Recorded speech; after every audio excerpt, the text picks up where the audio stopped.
Hello, everyone, and welcome to the College Orientation Summer Webinar Series. My name is Samuel Schallenberger.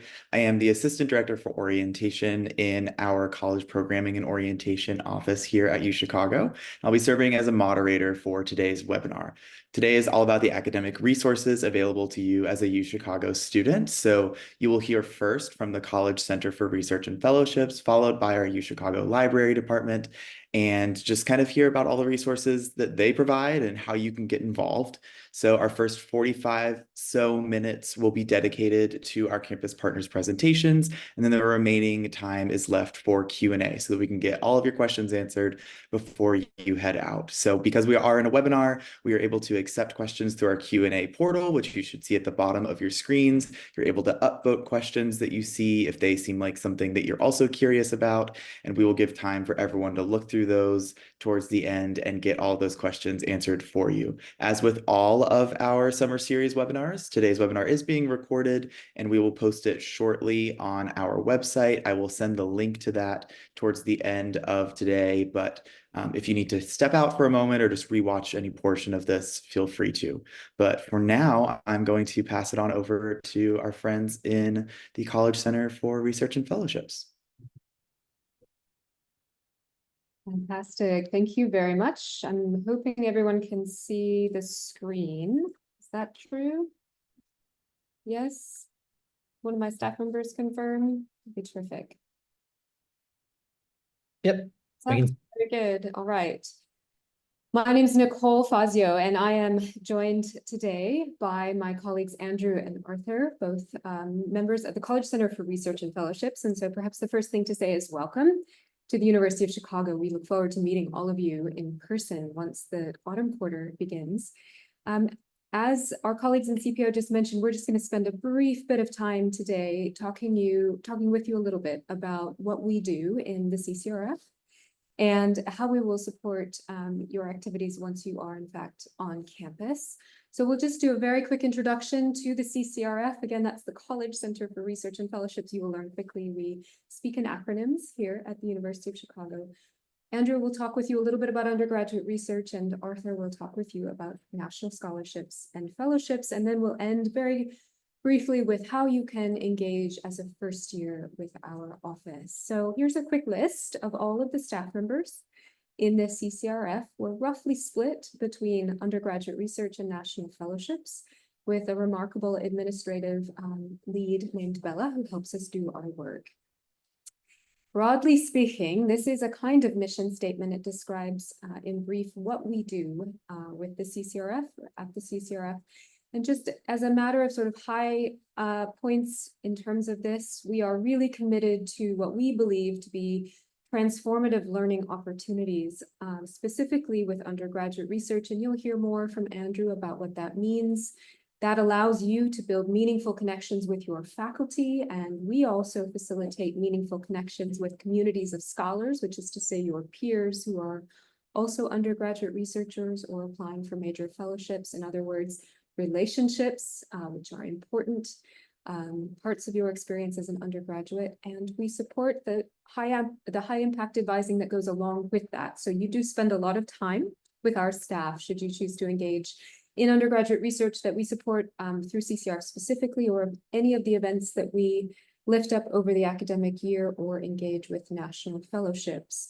We also spend a lot of time educating your faculty and colleagues and your peers about these opportunities, and we do that across the year after year, just to ensure that the community is aware of the various opportunities that you have, both at UChicago, but also, and perhaps equally important, those opportunities that exist beyond the university. Who we serve? All of you, which is to say all of you at any given point in your academic career, and then as recent alums. Many of our students will come back and work on fellowships like Fulbright after they've graduated. So we're in that business of continuing to support you as you develop beyond your time at the University of Chicago, but taking advantage of opportunities that value what you've done for the 4 years that you've been at the university. With that, I'm going to turn it over to Andrew to let him tell you a little bit about undergraduate research.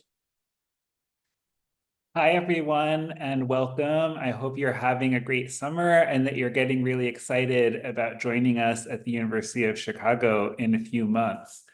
As Nicole mentioned, I'm going to talk a little bit about undergraduate research, and I'm going to start by defining that term, right? That's an important thing that we've all learned to do in our writing is define our terms. And when I tell people that I work in undergraduate research, the number one response that I get is, that sounds really interesting. What does that mean? And so let me try to tell you. One of the awesome things about studying at a university like the University of Chicago is that this is a place with outstanding faculty members whose job it is not only to transmit to students the best of knowledge as it currently exists in all these various fields of study that are open to you here, but to drive the frontier of knowledge forward by creating new knowledge and really working at the state of the art of all of their various fields. So that's the research mission of a university like the University of Chicago. Undergraduate research is the way in which we think about opportunities for college students like you to be involved in that process of knowledge creation, to see up close and personal what it means for the faculty at this university and similar institutions to be working at the cutting edge of knowledge and driving forward their field and making kind of intellectual progress for the betterment of the world. Now, we have a definition of undergraduate research up on the slide here, which I'm not going to read through entirely for you, but what I do want to emphasize is that we understand undergraduate research to be a really kind of faculty mentor driven sort of experience. So it's an opportunity for you to contribute to a faculty member's research agenda. And by doing that, learn the kinds of questions that people in your field of interest are asking, the tools that they're using to investigate answers to those questions, and the conversations that they're having where they share their thoughts and potential answers with one another. So if we could move to the next slide, I will then elaborate a little bit about some of the pathways or opportunities that we support specifically to help make that happen. So here are sort of our 4 pillars of our undergraduate research operation. We do a lot of education and advising, which means that when you get to campus in the autumn, you're going to be hearing from us about undergraduate research information sessions where we'll have a lot more time to sit with each other and talk in more depth about what research is, why you might want to get involved, how you might want to get involved, and what some of like the nuts and bolts of that actually look like. We also offer advising both in group and individual settings. You're going to be hearing from our colleagues in the library soon. Some of our advising actually happens in the library now, which is a very exciting thing because that's where it's our repository of knowledge and information. And it's also a place where you all are going to be spending a lot of time. You might anticipate that, and I can tell you that it's going to be true. So we can talk to you about research there. We run an undergraduate research symposium, which is a super exciting event in April of every year. More than 250 of your peers will come together to share the research that they have been doing with faculty mentors. They'll be presenting posters, they'll be giving talks, they'll be demonstrating the results of their creative scholarship. And it's a wonderful opportunity not only to celebrate their achievements in research, but to understand what it's possible to do here and what students just like you have been able to accomplish by getting connected with faculty mentors and putting in that work. So I hope that I will see you all in April of 2025 at the Undergraduate Research Symposium, ready to be inspired by what your peers have done. We offer grants and scholars programs. So if you do decide that participating in research is right for you and you found that mentored experience, but you need some resources to help make that happen, that's something that our office facilitates. We also have some structured pathway programs into undergraduate research in various fields, which you'll hear more about if you end up being interested in some of those relevant fields. And then behind the scenes, so to speak, we support our faculty colleagues in making sure that they have what they need to be the kind of mentors that they want to be for undergraduate research as well. We have a lot of information on our CCRF website. You can see the link up at the top of the screen there, and that gigantic arrow pointing to the undergraduate research section and then the for students section. So if you have burning questions that we don't get to in the Q&A, or you really are interested in how some of this, how the rubber hits the road, and what advice we give before we even get to our information sessions in the autumn quarter, feel free to go on there and read more about what we do and the advice that we give to students for getting started. There's lots more that I could say, but I'm going to save it for our information sessions where I know I'll be seeing all of your faces in autumn quarter. And with that, I'll turn things over to my colleague Arthur to give you an introduction to nationally competitive fellowships. Andrew, thanks so much. And it's good to see all of you here today. I want to welcome you to the University of Chicago. I think, the starting point, that I want to talk about is nationally competitive fellowships. And just like Andrew was talking about in terms of defining things, that's important because they are often confused with financial aid or other kinds of, scholarships. So I wanted to give you some key insight into how you might understand it. And I would say 4 key components that are important. The first thing is that there are a variety of awards that are funded by governments or by foundations. These foundations and governments advance a really specific mission, and it is your job, and we help you to try to key into those. They fund or make possible future educational experiences, and that's why lots of advanced planning is important. And that's something that we help, students structure, and they're also nationally competitive. In other words, they're not just offered here at UChicago, but you're competing with students all across the country, and indeed, in some cases, the world. So let me give you some examples of what fellowships can make possible. So, fellowships like the Boren Scholarship or the Critical Language Scholarship enable students to develop their foreign language and cultural skills. There are field-specific awards, for example, in STEM, like Goldwater or Beinecke, that support students in the arts, humanities, and social sciences. There are public service-oriented fellowships like Truman, Wrangell, and Pickering, who help students to launch, their work in these vocations. And then there are other ones that support graduate study, like Fulbright, Rhodes, and the Marshall Scholarship, that are really for our future leaders. However, I have to tell you that these are probably the least interesting ways to think about this. And if there's one thing that you get out of our short time together, it's that I want you to see fellowships as unique educational opportunities that offer you vehicles for pursuing your own scholarly purpose. Now, look, I'm going to make some assumptions about you. You've been accepted and you have chosen to come to the University of Chicago because you're excellent students. What's that mean? Every one of you here knows how to complete assignments. You know how to process and summarize information. You can construct compelling arguments, but you already know how to do all of this already. And I suspect that in coming here to you, especially to UChicago, you are hoping that there is more to college than this. Perhaps you're hoping for something transformative, something that might catalyze a lifelong devotion to learning, perhaps even something like self-fulfillment. And if that's something that you want, what I'm here to tell you is that fellowships is the place for you. What's that mean? Well, what would it mean to not only know what you're studying, but know why precisely it interests you? What's it mean to not only see how your academic work might enable you to serve others, but also to make a difference?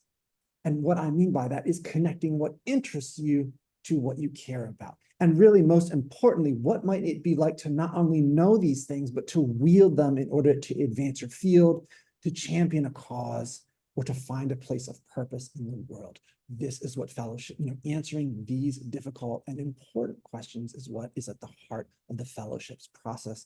It's where you connect all those dots. And when you see this image here of students who have come before you, that's precisely what they've done. And I'm going to invite you to do the exact same thing. Okay, so I'm guessing that's leading you to two questions. How does CCR support me and how do I get started? There are really four key pillars that we have. The first is that we offer quarterly info sessions about select national fellowships, and they equip you with everything you know to figure out, is this an opportunity that's right for me, that's going to advance me? The second thing that we do is for those who choose to work with us, we provide intensive mentorship, draft review. I'm going to just say it quite frankly, we get in the trenches with our students and work with them for long periods. We offer intensive writing and revision support. We do interview prep, and we have relationships with students that last for years. I just got off a call this morning where there are people on it who I've been working with for over 2.5 years. And lastly, what we do is we also support faculty and put together nomination committees that are really there to help support you.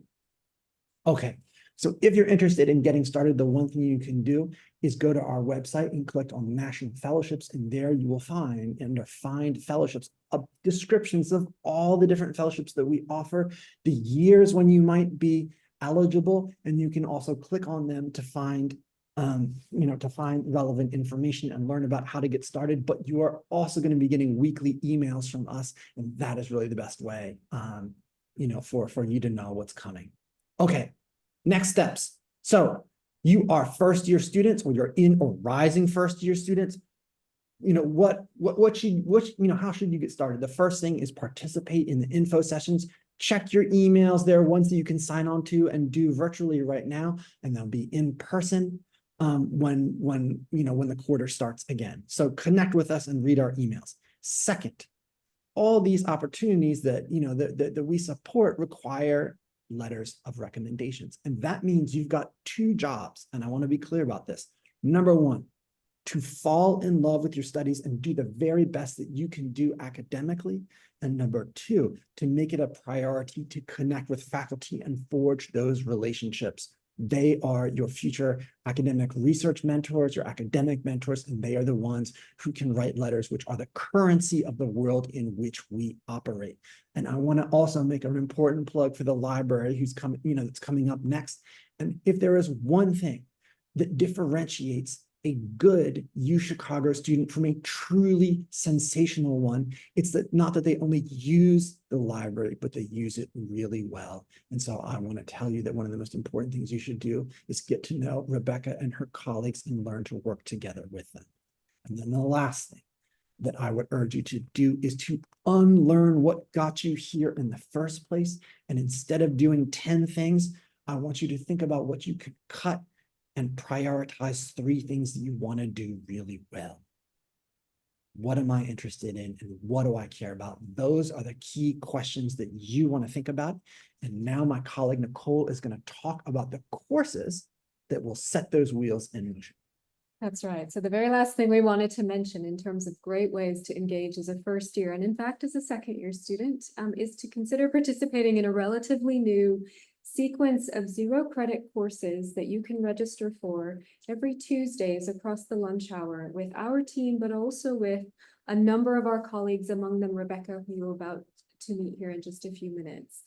We have set this up as a way of sort of answering the questions that Arthur has posed to you, as well as Andrew, in terms of deepening your academic engagement through research, as well as starting to identify what that abiding sort of sense of drive, ambition, and purpose is. So in the first quarter, we bring students together around the question of what it means to live and learn together. That's the first thing you will encounter when you move to college, and we want to spend some time thinking about what that actually means. The second quarter is on undergraduate research, the what, why, and how, and Andrew and our colleagues in the library, our faculty mentors and student researchers spend time with you, really thinking with you and introducing you to how one does go about engaging in research at an institution like the University of Chicago. And then the final is that outward facing. How do I turn what I am beginning to learn to love and fall in love with academically, but also my interests in serving the world and others out beyond the University of Chicago, and then lying it in or lying it alongside of your values, those things that you're starting to identify that really matter for you. So it's a 3-sequence series. You can take any of them at any point, but we did want to register this, flag these opportunities for you and let you know that you can start to register for the autumn quarter starting this summer.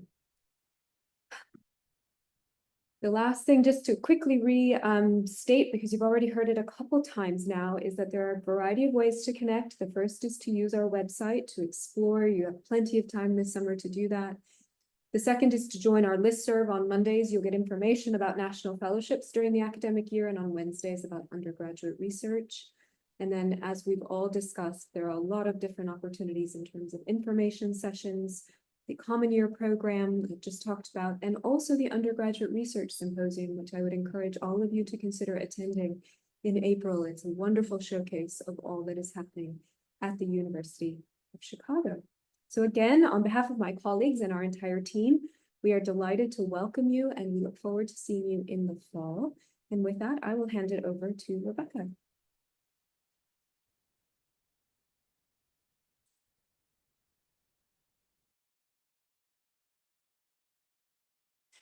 Hello, everyone. Just one moment and I'll get our slides.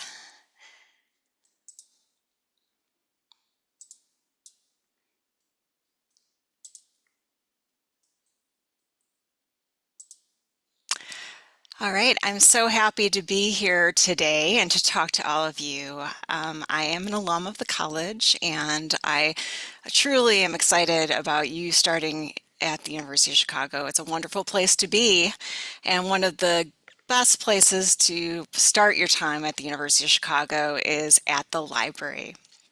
So today I'm just going to cover some basic information about what is available to you at the library, what resources are here to help you, and ways of making your scholarship at the University of Chicago engaged and exciting and in-depth.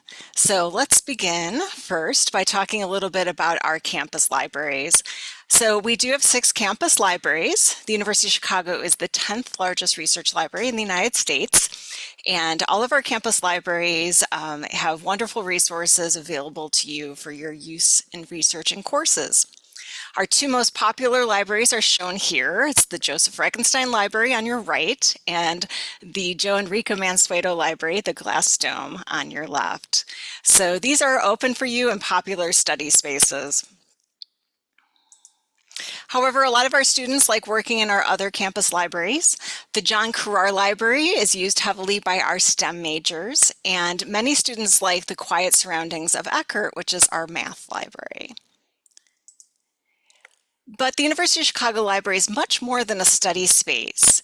The library is key to your academic success. Just as my colleagues from the CCRF just mentioned, there are many ways we can help you with your coursework and research. One of the first things that you're likely to need from the library are your course readings. For most classes, you can access your course materials through Canvas. Our items are on e-reserve mostly, which means that they are available online to you. Some items may be on short loan at the campus libraries. Usually those are loans of 2 to 4 hours, and that allows us to provide equal access to the materials to all people in the course. If you're looking for textbooks, you can check the library catalog on our website to see if the book that you need is available. The catalog will tell you where the book's located and if it's available for you to check out. You can retrieve the book from the stacks yourself, which can be a great way of finding other books on a topic.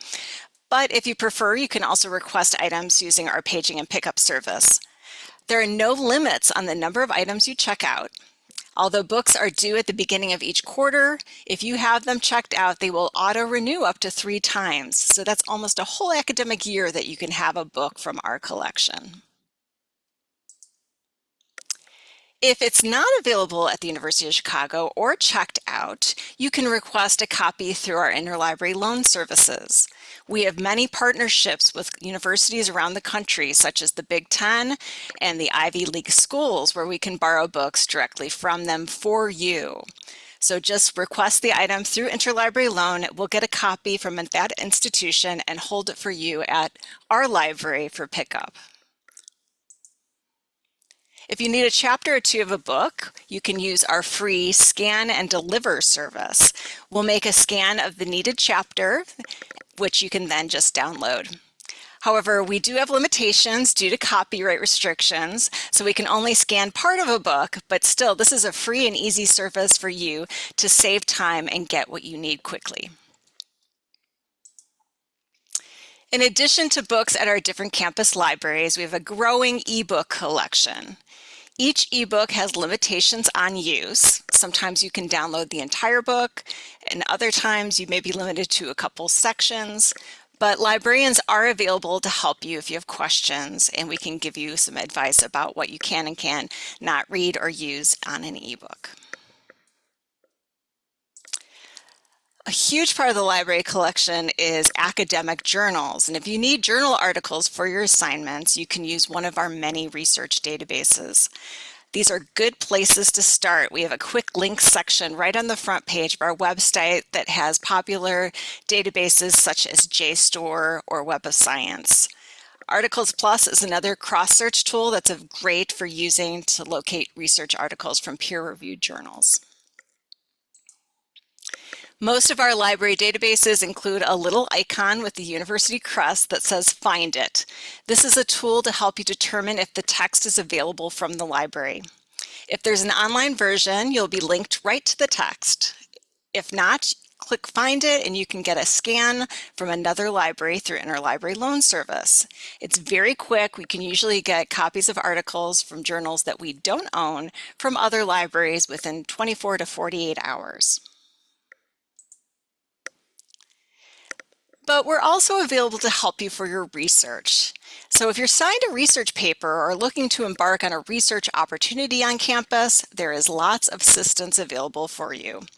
To help you get started, the library has an extensive collection of online help guides for nearly every subject or major.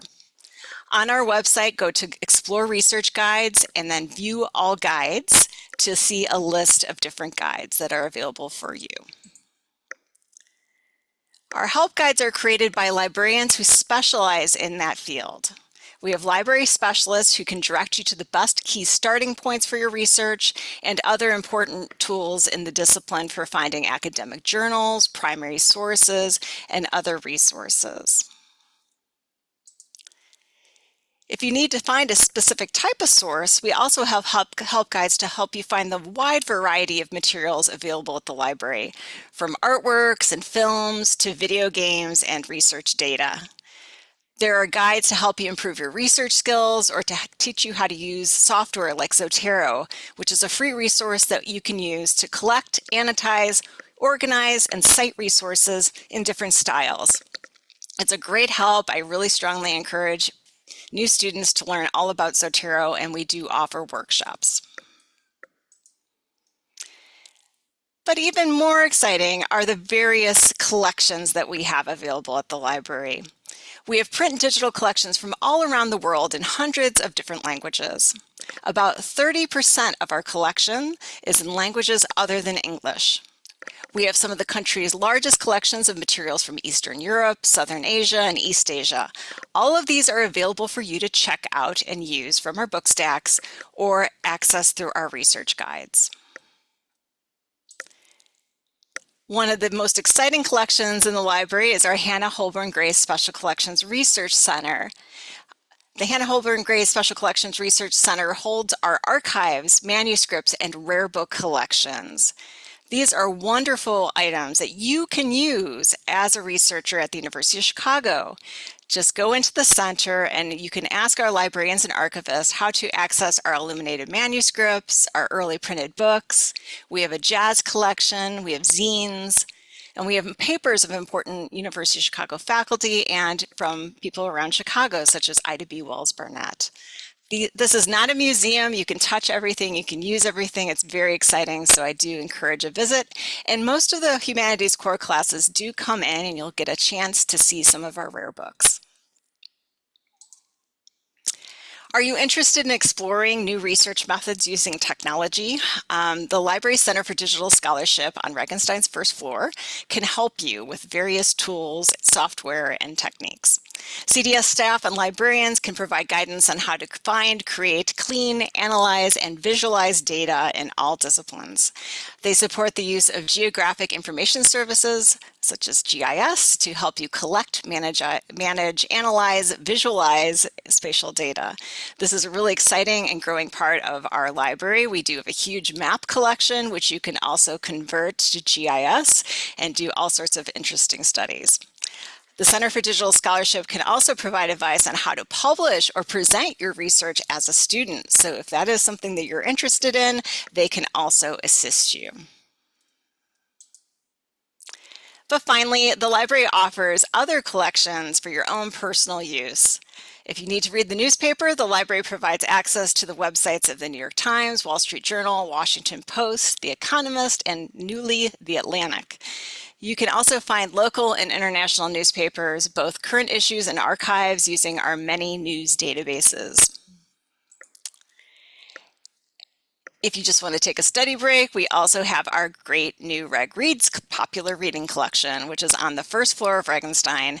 It has graphic novels, YA books, mysteries, and trending nonfiction. We also have a new Reg Reads book club. This is our summer pick available that's showing on the slide, but look for our fall quarter selection and we hope you can join our book discussion.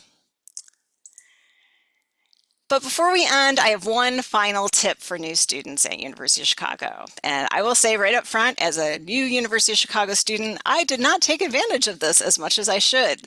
So you coming to this session, I'll give you my top advice now as a librarian, which is to always keep calm when you're doing your research and just reach out and ask a librarian for help. The library can be overwhelming at first, but don't feel intimidated by the complexity because there's lots of people to help you.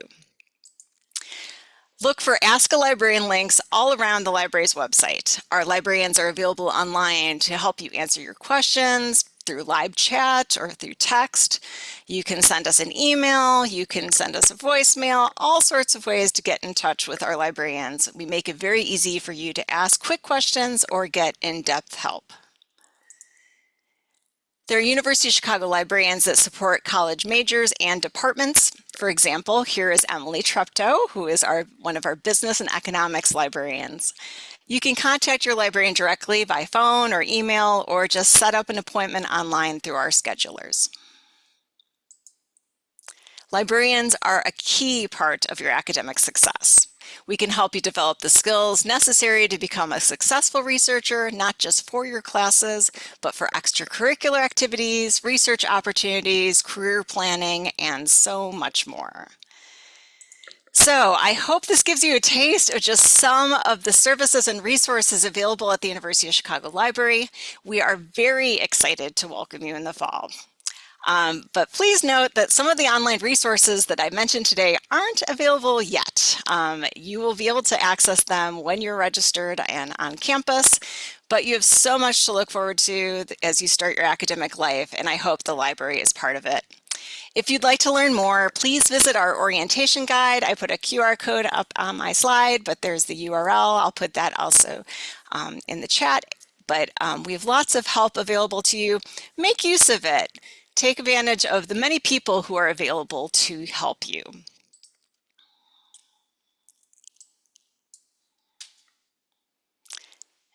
Thanks, Rebecca. We're going to move on to the Q&A portion. So I see that we have one question already in here. And again, we are utilizing the Q&A function at the bottom of your screen. So if you do have any questions that you'd like to get answered before we end today's webinar, please submit them through there. But our first question is from Riley. Is it guaranteed that all course reading materials will be available? Okay, it's not guaranteed that all course material are available through the library, but we do, especially for the core classes, have a lot of the key readings that are available. We try our best to put things online. Many of our faculty put together reading lists. They will be on your course site, and that is the reserves that I discussed. Some of those more expensive textbooks for economics courses or STEM courses may not be available. There are restrictions on how we can put those online. But if you're interested, I do encourage you to reach out to your instructor for the class and ask whether a book could be placed on reserve for your course. So if you are in a biology course and you'd like a textbook available, many of our faculty are happy to put their personal copy on reserve at the library for you. So do speak up, or if you'd like to look in our catalog, you're welcome to do so to see what is available. We do have those lending services from other libraries, so sometimes we can get textbooks through there, but those big, heavy, expensive books, I'm afraid, not always available through interlibrary loan either. So, but when in doubt, just ask a librarian. We can help you see what's available and see if we can get it from another institution. Perfect. Sounds good. In terms of getting research positions, can students cold call or cold email labs or professors, or do you have a better method that you'd like to recommend? So I can take this one, and what I would say is that reaching out to potential faculty mentors is certainly an option, but there are ways to do it that are more effective, more motivated, more targeted than other ways. And that is definitely something that we spend time talking about in our undergraduate research information sessions in autumn quarter, and something that we can connect with you more about in advising discussions if you're having some trouble or have further questions to follow up on that as well. So don't recommend just blasting out an email to every professor whose email address you can find. There is a strategy to reaching out to faculty mentors, and it's something that we're happy to get into. Perfect. Sounds good. And then Rebecca, I see a question about access to news sources.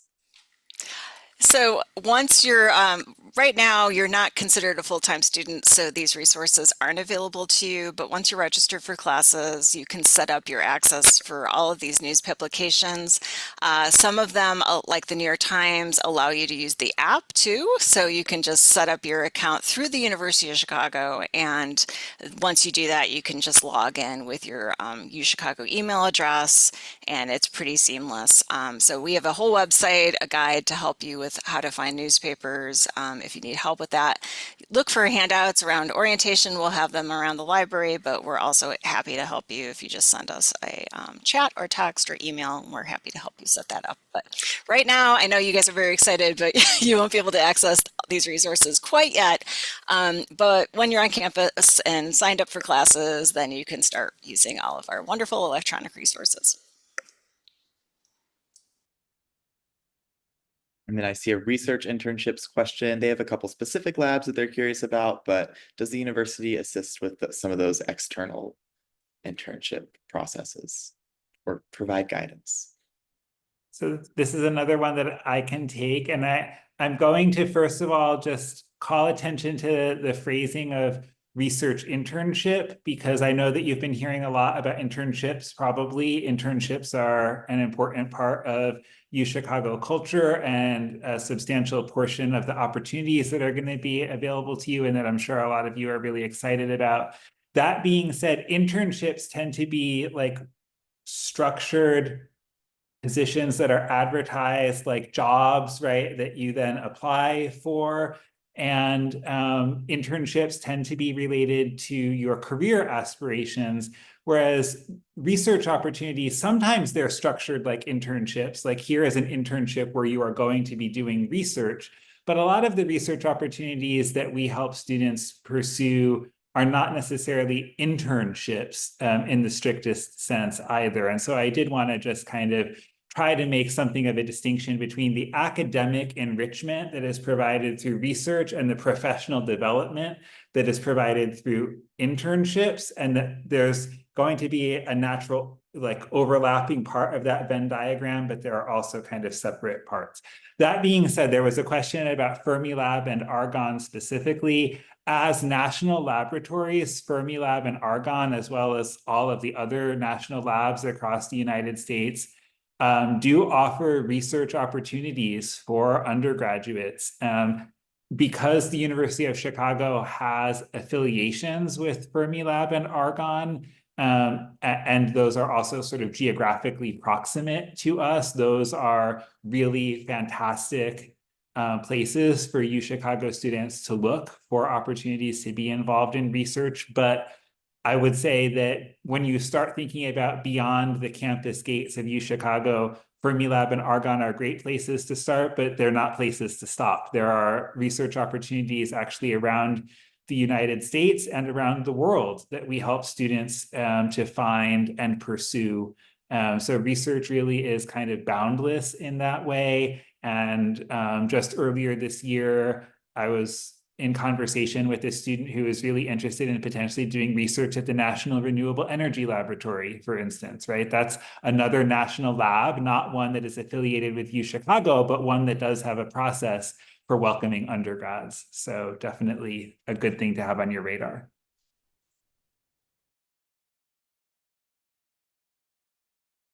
Rebecca, I see another question potentially about book lending platforms. So I mentioned our interlibrary loan service, which you can actually just complete a form online for any book that you'd like to try to get from another library. But there's also a tool called WorldCat, which is right on the front page of our website, that is a tool that you can use to make requests through interlibrary loan as well. So you can look to see who has a book and then just place a request through that platform. If you're looking for popular books, we do have our Reg Reads collection. My colleague, Christy Lucian, who's our student success librarian, manages that collection and is always welcoming new suggestions or things that she can add to that collection. So that's another way. We do have a book request form as well that you can ask that we purchase some materials. But with some of those textbooks, as I mentioned, we just aren't able to add them. But for any popular reading or things that you're using for your research that we don't have, you can request from other libraries. And the loans from our partner libraries are 16 weeks. So it's very long loans. So you can have them for the whole quarter. So it does work if there's course readings that you need, like you need a copy of the Iliad, we can get a copy usually from another library pretty easily.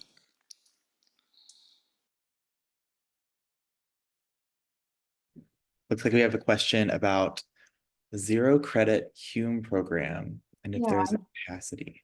I am happy to answer that. So you register for the Hume sequence, the Common Year program, just like you would other classes. And one important point to make, with a zero credit course, there are no fees associated. So that's perhaps important in your calculus in thinking about the opportunity. We also made it just 1 hour a week in order to not overtax your time, because we know you're going to be very busy. You can register in each of the registration periods that open up in advance of every quarter. And I also saw, and there's no application process, just strictly registration. Is it capped? Right now it's capped only because of space limitations. We worry about that. You don't need to worry about that. So the answer is don't over concern yourselves with caps on this course. And then the last thing to say is you can actually take the seminar series out of sequence. We had 3rd and 4th years join our seminars this past year. So you can absolutely cut this up and take it at the point at which it makes sense for you or fits in your calendar. Perfect. Thank you. I might just answer the next question that came through about. Sure. That is to say, no, we have no way to answer that question. We are not a part of the specialized career cohort process. So that is career advancement.